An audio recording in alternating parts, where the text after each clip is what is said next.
President Ramaphosa struck a positive tone after meeting President Trump at the White House in May. I said, he needs to be there. I don't want to hand over the presidency of the G20 to an empty chair. I want to hand it over to him sitting in that chair in November. And he is going to give serious consideration to it. In fact, I expect him to be coming to South Africa. Fast forward 3 months, and a definitive no from Trump, who on Friday announced his own Doral Golf Resort in southern Florida as the venue for next year's G20 in the United States, and that his vice president would travel to this year's summit in South Africa. I won't be going this year. It's in South Africa. I won't be going. JD will be going, great vice president, and he looks forward to it, but no, I won't be going to that. Vance would thus become the most senior U.S. government official to engage in G20 processes after cabinet-level officials, including the U.S. Secretaries of State and Treasury, skipped key meetings in South Africa this year. And amid recent speculation around President Trump's health, the man next in line to the presidency had this to say during a late August interview with USA Today. Yes, things can always happen. Yes, terrible tragedies happen. But I feel very confident the President of the United States is in good shape, is going to serve out the remainder of his term. Vance became the third youngest vice president in U.S. history when he was sworn into office in January. A Yale Law School graduate, he represented the state of Ohio in the U.S. Senate from 2023 until 2025. Before that, he worked as a venture capitalist and published a best-selling memoir, Hillbilly Elegy, in 2016 that brought him national fame in the United States.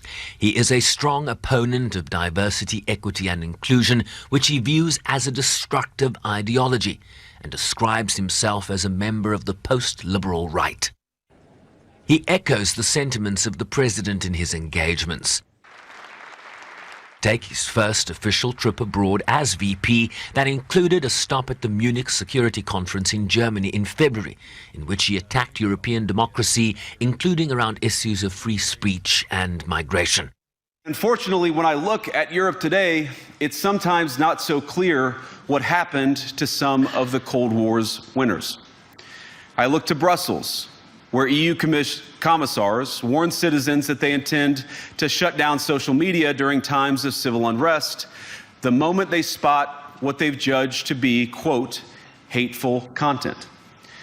Or to this very country, where police have carried out raids against citizens suspected of posting anti-feminist comments online as part of, quote, combating misogyny on the internet, a day of action.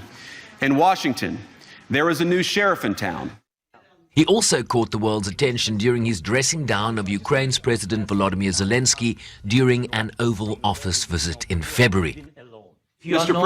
President, with respect, I think it's disrespectful for you to come into the Oval Office and try to litigate this in front of the American media. Right now, you guys are going around and forcing conscripts to the front lines because you have manpower problems. You should be thanking the President for trying to bring an end to this conflict.